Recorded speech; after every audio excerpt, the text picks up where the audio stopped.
Welcome to another episode of Broke American Actor. Break out the notepads because I'm about to give you some information that is going to be priceless. And today we are going to talk about how to print a headshot. When I say how to print your headshot, I should say even more specifically this is about how to print your resume, which many people, if not maybe the majority of actors out there, simply put on a shitty little piece of paper like this, and then they staple it to a headshot. And then some of them even go in with scissors and cut the paper around the headshot off. And it just looks so classy when they walk in like this.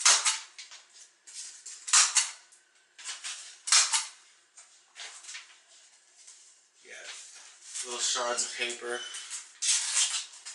coming off.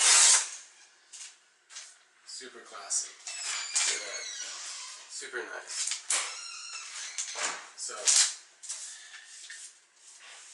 I'm going to show you how to avoid something looking so unprofessional. And I'm going to show you how to do it at your house, so you don't have to get involved with a printer.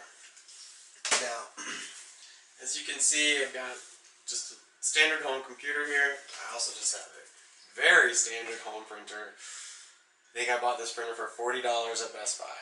Okay? First word of advice, buy a printer. Okay? You're going to print a lot of headshots, or excuse me, a lot of resumes as an actor. A lot. So get a printer. If you're going to go to Kinko's and Staples and the local print shop to print up your resume every time, you're going to spend a fortune having your headshot get a resume printed onto it. So, take my word for it, get a printer. So let's get started. Alright, so as you can see, this is what I know to be a resume. You should pay special note to quickly, at first glance, the margins, everything being perfectly lined up.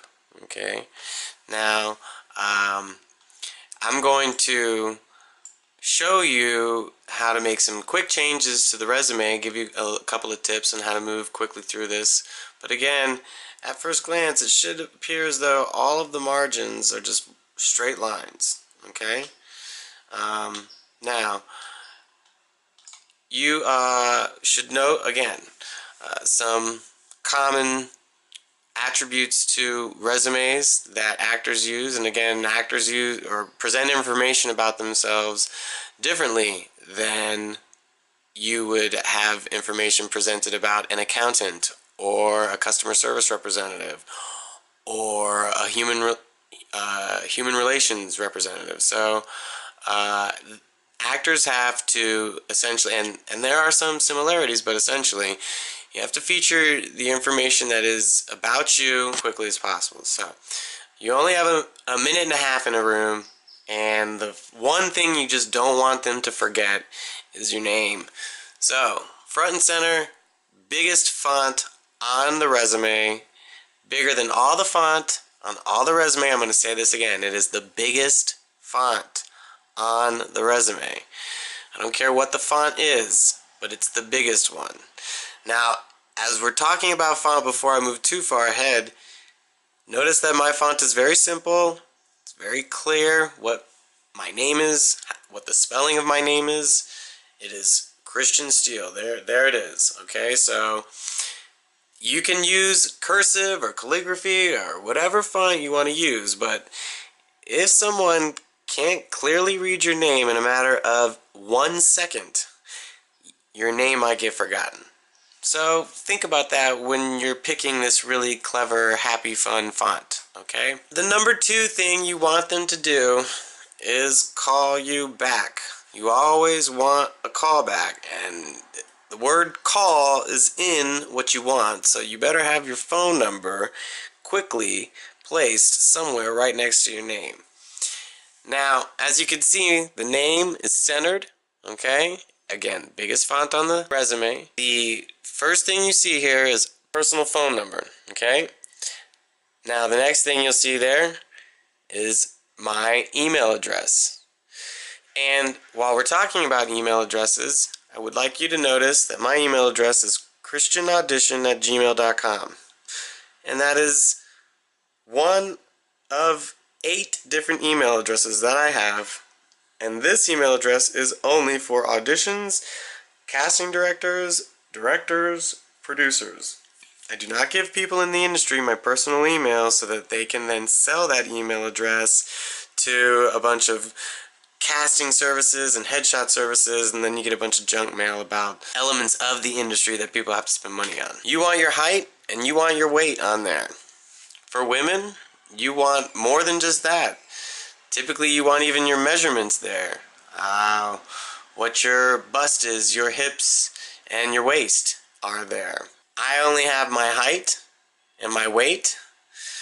You do not need details like your eye color or your hair color, but you can put them there. It's not unlikely to see information like brown hair, black eyes, also written somewhere here. And then if you are in any of the unions, it's important that everyone that is meeting you knows that, in case they have problems working with unions or they have requirements to work with unions. My unions are designated here. It's the last piece of information that I've given them because, again, the only thing I really care about is that they know my name and how to call me. So we'll move down from your personal information, which as again is the first thing that they'll see when they look at the other side of your headshot. The name, here's your phone number. Then they're going to start looking at your credits. And again, they're probably just going to like scan it this fast. This is how they're going to look at it. Okay, they didn't really see the names, they just see credits. Okay, and then they're gonna, as soon as they do that over the first few, they're just gonna come right over here, and they're like, do I know anybody here? Do I know any of the directors? Do I know? No, I don't know any of the directors. Alright, let me keep going. So then they'll keep coming down, okay, and they'll look at the rest of you, and they're like, oh, he's got a lot of credits. Do I know anybody? Do I know anybody? Do I know anybody? And they'll look. They don't care what the title is, they don't care what your part was, they just want to know if they know anybody that worked with you. Alright? They won't see anybody, so they keep going. The information is very easily laid out for them, all margins lined up, and they do or they don't see anybody they know. Maybe down in you know, some of your other sections, they recognize a show or a character, and that's it. That's it. They'll look here, they'll see if they know anybody that you trained with. If they don't, that's it. And then they'll come down here, and this is where, believe it or not, this is where casting directors spend the most of their time. They will just quickly scan all that stuff, and then they'll come down here and they'll read all this. These are your special skills and abilities, and we're going to get to that in a minute, but they will literally read everything you write there. Maybe not everything, but it is one of the more read sections of your resume. Again, your margins are lined up. You are an actor. You are not a lifeguard. You are not using this resume to get a job at the local Italian restaurant. So you are going to be putting the information on this resume that is what projects you worked on, what characters you played, and who directed or who was responsible for the project. You will more than likely want to open with whatever you have the most credits in, or whatever you're looking to work. In other words, if you're auditioning for a play, maybe the first category you have is all your stage experience. If you're auditioning for a film, maybe it's all film experience. I personally, Christian Steele, I want to work in film and television. I would prefer that my auditions be for film and television, so my resume is formatted for film and television. Now that makes my first category of work as film. It is in bold letters, it is underlined, and it can be in a larger font than the rest of your credits, or it can be in the same size font as your credits that are going to follow. The title of your project is always going to be in the leftmost margin, okay? The character you played is going to be in the middle margin, and the person who directed the project or produced the project is going to be featured here. Now, typically you are always going to feature your director because quite often or not, the director is is involved in the casting process of whatever you're casting, and directors kind of know each other. It's good to feature directors, producers, they come and go. You know, you never know who's going to be a producer tomorrow, but directors, they usually just tend to continue to be directors. And so work with the director information. Whenever you work a project, make sure you know who the director is. You should be doing that anyways because you want to keep working, and directors are going to work with their friends. As you can see here, my margin is off. I left this margin off to demonstrate how to update your resume. You are always, always, always going to be updating your resume. So don't for a second think that you have to do your resume once and then you're done, because that's just not the way it is. Especially when you continue to book more work, you have to add those credits. Every time you add credits, the resume gets longer. At one point, my resume was just these 3 titles. Not those specifically 3, but it was just 3 titles, and then it gets bigger and bigger and longer and longer and longer. And before we move on to the next category, I also want to point out that typically you want to put the projects that are your most recent projects to have worked on, and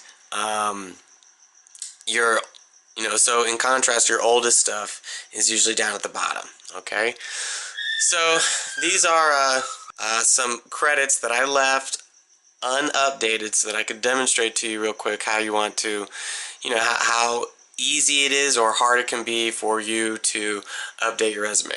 So I'm just gonna show you that, all I simply want to do is have all my margins line up, right? But software can be annoying sometimes. So I have my cursor here, right? And I'm actually going to leave my mouse up here on top of the underline button. And then I'm going to use the keyboard to just space all these over. But notice every time I do that, the underline feature continues the line, which is going to throw off the margin. So you have to highlight that part of the line and then underline that section. And then the cursor goes down to the next credit, wherever the cursor might be. There it is. And if the cursor gets too far away from you, just take the mouse, pop it where you want to be, and then space over the next credit. Now to just go a little faster, I'm just going to space them all over. Okay, notice I'm using the keyboard, and the mouse is just staying right where it needs to be. All of the credits are getting shifted. So now I have all my titles lined up, and as you can see, I created a bunch of underlines, okay? And also over here, it moved all my margins here, which can tend to be annoying if you need to update your resume really quick right before going to an audition, and then all of a sudden, all your formatting is off, and you need to redo this, and you're running late for the audition. So it's always kind of good to update the resume. Another little tip, always good to update the resume when you have some off time, you're just sitting around watching a show. Just open up this file, make sure everything looks up to date. Sometimes it only takes you a second, sometimes it'll take you a couple minutes, but it's worth getting it done in a non-stressful moment. Lucky for everybody here, I have already experienced all this stuff, so I quickly know how to just kind of get around it. Now I tend to just use the keyboard for all this because it's just easier to move the cursor, because all of the measurements are perfectly spaced for me to just have all my margins evenly line up when I'm done. If I start using the mouse, sometimes I accidentally activated a different space on the line, which then can just get annoying because you keep on trying to click the right space.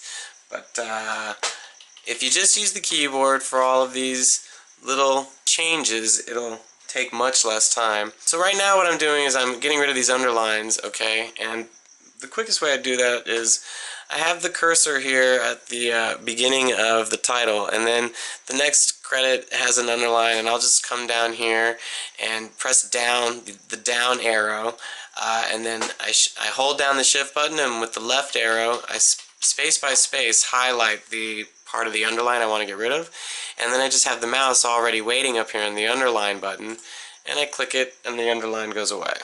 And then I just press down, shift, and then I use the opposite arrow to go the opposite way, come back up to the underline button, click, down arrow, shift, left arrow, underline button, click, down arrow, right arrow with the shift button pressed down, and you're highlighting that, and click the underline button, and done. I have actually updated a lot of these other credits before actually rolling this video, just so I can make sure I knew the quick way of doing it, and again, if you follow my instruction on keeping all of your margins lined up, the more you add credits, the more your margins are going to start getting out of whack, and you're going to have to use some quick little button tricks to keep everything looking clean and presentable. So now, as you can see, all my margins are lined up, okay? And I have different sections, as I said before, film, and that's followed by TV, in bold, underlined. Some of you can write television, it's up to you. The industry has no preference either way. Stage is then followed by my film credits and television credits. I have stage also in bold with an underline. And underneath that section, as you can see here, just kind of quickly, commercials and print information on a professional resume usually has these words available upon request, especially for actors that work a lot of commercials. There's no real point in mentioning all the commercials that you work. And as a little side note, okay, if you go and you audition for Verizon and then you did mention in your resume that you worked on Sprint commercials, they may instantly not hire you because of just contract reasons and confidentiality reasons, that you just shot yourself in the foot. So you generally don't reveal your commercials too much because you don't want it to conflict with whatever you are auditioning for at the moment. And not to get too far ahead, I also wanted to make comment or remind that in all of my different categories, film, television, stage, the titles are all underlined, okay? You cannot do that if you want to do that, but I just think it makes the titles pop a little more quickly than everything else on the page. After you have your commercials and print section, which again is very light in information, most of you, if not all of you, will feature a training section, and my training is featured here. Now, as you progress through your career, eventually you may work with a number of different coaches and take a number of different workshops, up into the hundreds maybe. And so you don't really need to include every single credit of training that you have, but definitely like the most recent 5 pieces of training that you had, or if you are currently in a class, you can feature that, who teaches that class here, and you can even write next to it ongoing, just to let the people that are auditioning you know that you are taking class and you're still working on your craft. I am a broke American actor, so I can't afford class right now, otherwise I'd be in it. And then following your training section, again, bottom of the resume, special skills and abilities, literally the most read section of your resume, okay? And then I'm going to see if I can't zoom in here.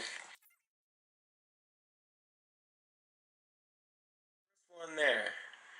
Improvisation, okay? Then followed by stage combat, and I'm not going to walk through all these. Obviously these are just skills that are on the left side of my resume here.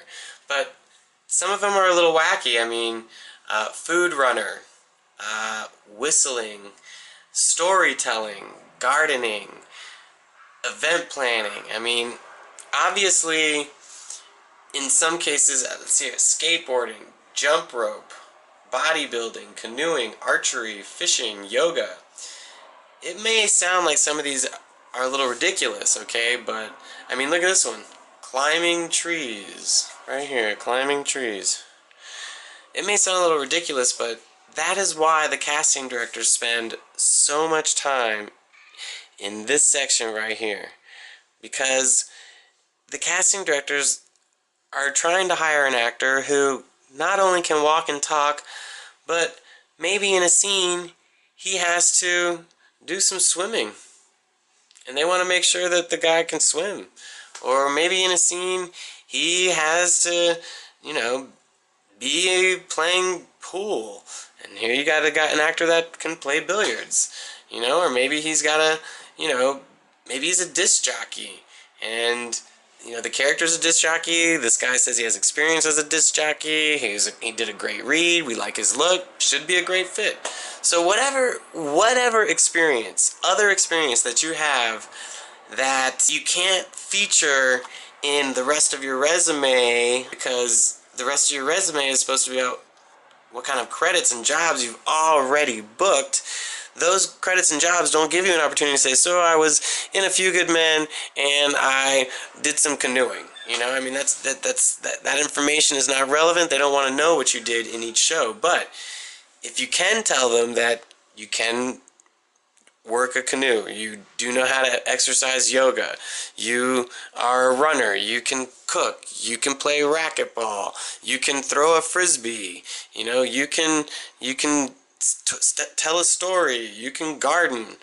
These are all things that when they're reading it, they're thinking to themselves, you know, that's a level of depth. That's something that the character kind of already does, so maybe he can bring some expertise to the role. So whatever else you do that is not necessarily acting. Maybe you are a martial artist. Of course, you're going to put that under like stage combat abilities. Maybe you are a horseback rider, so you have horseback riding. Maybe you ride motorcycles, so you have motorcycling. You know, maybe you're a high jumper in track, or you know, perhaps a boxer. You know, any kind of athletic abilities, any kind of artistic musical abilities that you have. Those all should be here in special skills and abilities. And as you can see, I have a lot here. My font here, this section will have the smallest font in the entire resume. If you look closely, this font is much smaller than this one. And that is because the more special skills you can get in there, the better. And sometimes you have to change the font of your resume so that you can fit it all into the actual margins of your resume. So, when I say that, I'm referring to printing your actual resume on your headshot. So, I'm now gonna show you the commands you need to give to your computer to make sure that all of this information properly prints on your headshot. First step is you want to go to your print button, either your print button within the software or go to File and hit Print. Okay? The reason why I'm telling you to do it that way is because typically if you don't do it this way and you change your printer settings, the actual sheet itself, the actual untitled file itself, will just open up with default printer settings instead of being the kind of printer settings you want. So pay attention. You're going to click File and you click Print. Typically you should get the print menu to open. Make sure the printer you want to use is highlighted. Click on Properties, Paper Size. The letter is always going to be 8.5 by 11, but we need something that is 8 by 10. So you scroll down to the 8 by 10, which is here in my computer but may not be here in yours, and then typically it'll automatically put you into photo paper best quality. Like if you don't have custom clicked here, then the only option for an 8 by 10 is best. But that's going to waste a lot of ink. And when you're a broke American actor, you can't waste a lot of ink. So I go to custom, and then I hit plain paper fast draft quality. Look, it just needs to be black ink on white paper. Alright, so again, you went to your printer menu, you chose an 8 by 10 size, you did a plain paper with fast draft quality. And you click OK and print.